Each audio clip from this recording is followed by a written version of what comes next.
Karibuni wandugu wapendwa kwa wakati huu. Taarifa habari katika lugha la Kiswahili. Leo ni tarehe 27 mwezi wa 3 mwaka wa 2025 hapa Jamhuri ya Kidemokrasia ya Kongo.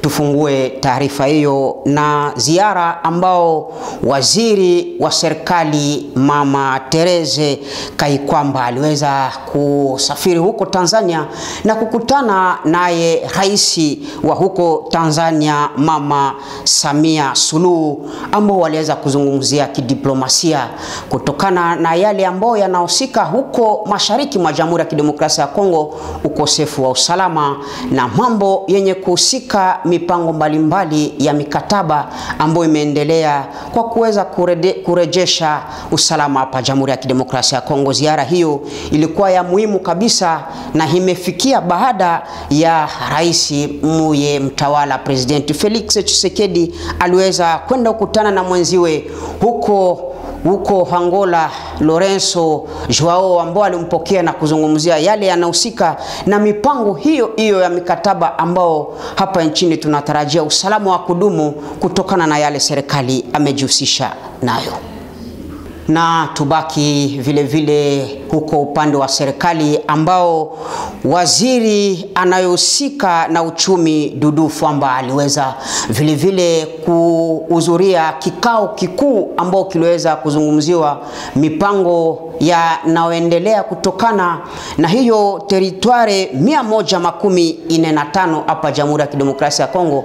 Ni mipango ya maendeleo ambao inaonekana kwamba kazi kubwa nyingi imekwisha kuendeshwa, na baada ya hayo ilibidi kuchunguza moja kwa moja kila kazi nini imekwisha kufanyika upande mbalimbali hapa nchini. Naye Dudu Fwamba aliweza kuonesha viongozi mbalimbali ambao walihudhuria kwa mkutano huo ya kwamba kazi inatayarishwa tena kwa kuendelea katika jimbo mbalimbali, kwa sababu mipango hiyo inakuwa maendeleo kubwa ambao President Felix Tshisekedi amekazia na kusema kwamba hiyo inakuwa msingi wa maendeleo ya kudumu ambao itaweza kuonekana siku za usoni kutokana na vitu mbalimbali vinaojengwa hapa, mabarabara na hata vitongoji na pia manyumba mbalimbali ya serikali katika eneo ya jimbo yetu hapa Jamhuri ya Kidemokrasia ya Kongo.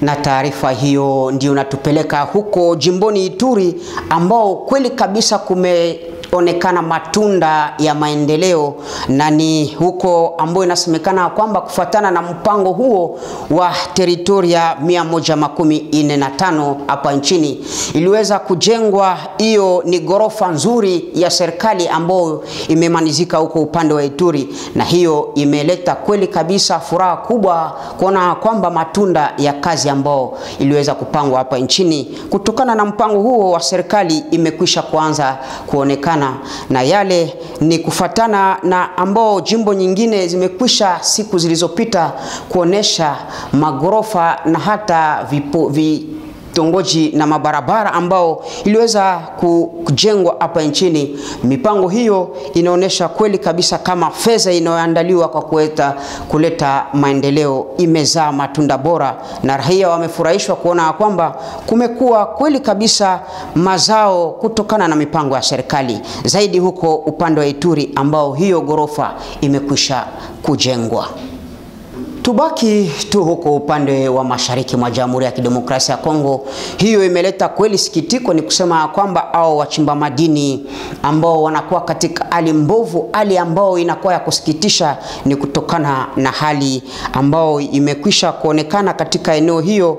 Ni mmoja ambao anakuwa kiongozi makamo ya sindika yenye kuhusika na wachimba madini, ameitwa Prochain Maregeko, ndio aliweza kutoa lalamiko hiyo na kusema kwamba hali inakuwa mbovu kabisa ya maisha ya wachimba madini katika maeneo mbalimbali, zaidi huko kutokea upande wa Kivu ya Kusini. Ndio tuliweza kumwajia kupitia hiyo vyombo vya habari, telefoni haki iliweza kualikwa. Ndugu Prochain Magereko, tuambie hali ni vipi ya wachimba madini katika maeneo unaopatikana?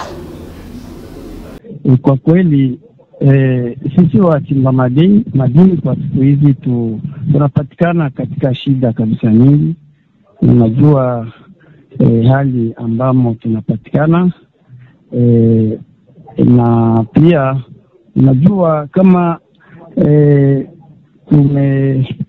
kumetangazwa sheria kuhusu kutia masite zote huku kwetu kuzitia kwenye rouge. Yani hatuwezi yani dhahabu ambayo tunachimba huku makasterite na ingine minere mbalimbali haziwezi kuuzwa.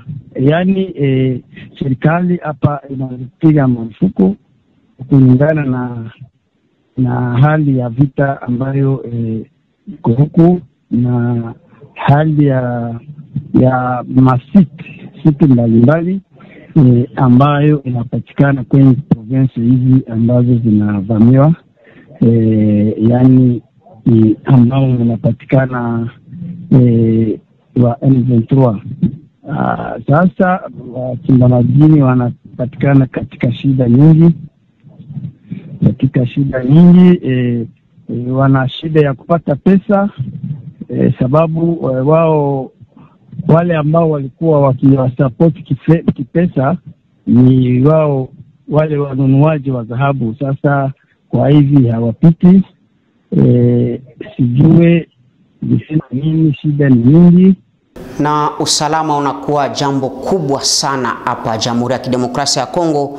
Hiya imetokea upande wa Shabunda ambao sala kubwa iliweza kuendeshwa. Sala hiyo ni kwa ajili ya kuomba Mwenyezi Mungu kwa sababu amani iweze kurudi mashariki mwa Jamhuri ya Kidemokrasia ya Kongo ambao vita vilizuka inapita siku nyingi na watu wamekosa usalama. Hiyo imeonekana kwamba watu mbalimbali hapa nchini wanakuwa wakijihusisha na hali ya usalama.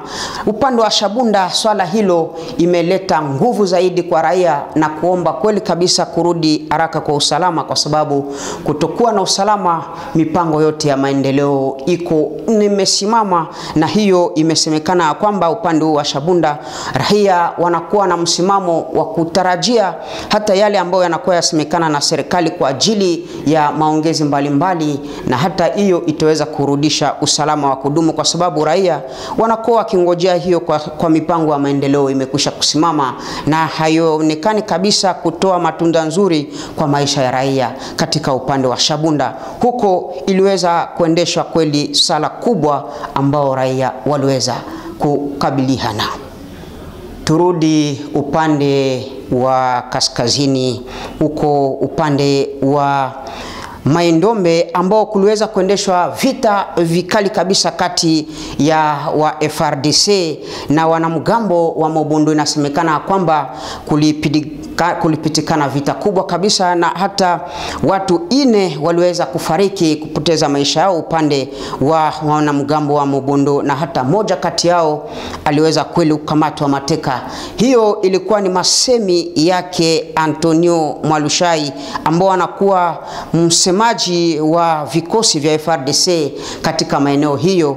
Huko upande wa Maindombe inaonekana kweli kabisa hali ya usalama iliweza kuzoroteka moja wa siku nyingi, lakini mambo yanazidi kuendelea upande wa FRDC ambao wanakuwa wakitembea moja kwa moja na kupiga doria kuzidisha kuangalia unyenyekevu kabisa wapi hao wanamgambo wa Mobondo wamekwisha kufichama na hata wataweza kuondosha ili usalama urudi vizuri kabisa katika maeneo hayo. Na viongozi wa serikali upande wa jeshi wamehakikisha kama kazi inaendelea vizuri kutokana na matunda yalionekana kwa vita hiyo viliozuka huko upande wa Maindombe. Tutaweza kumanizia taarifa hiyo habari na hapa mjini Kinshasa ambao kampeni kubwa imekwisha kuanzishwa na hivi karibuni yataweza kuanza kualika wafanyabiashara hao wawezi kulipa kodi hiyo ambayo inaitwa kwa lugha la Kimombo patent. Hiyo inakuwa kodi ambao fedha inakuwa ikiingia katika mfuko wa serikali, na kodi hiyo itaweza kupelekwa doria kabisa mjini Kinshasa ambao kampeni kubwa itaendeshwa. Na baada ya hayo inaonekana kama mitaa yote 24 itaweza kuwekwa vikosi mbalimbali kwa kuweza kulipisha kodi hiyo. Hiyo ilikuwa ni masemi yake Longonga Basenya ambao anakuwa kiongozi wa mtaa hapa mjini Kinshasa anahusika na kampuni ndogo yenye kufanya biashara, na kampeni hiyo itaweza kuendeshwa muda wa siku zinaokuja, na yale imealikwa kwa raia wote hapa mjini Kinshasa kujitayarisha, kwa sababu kodi hiyo itaweza kuingiza fedha kwenye mfuko wa serikali na kuzidisha mipango ya maendeleo kutokana na mipango ya liwali Daniel Bumba ambao anakuwa akiendeshwa akisema kwamba Kinshasa itarudi kuwa tena nzuri, tena yenye kufurahisha hapa mjini Jamhuri ya Kidemokrasia ya Kongo. Kwa niaba ya taarifa hiyo ndio tunafikia mwisho wa kipindi hicho.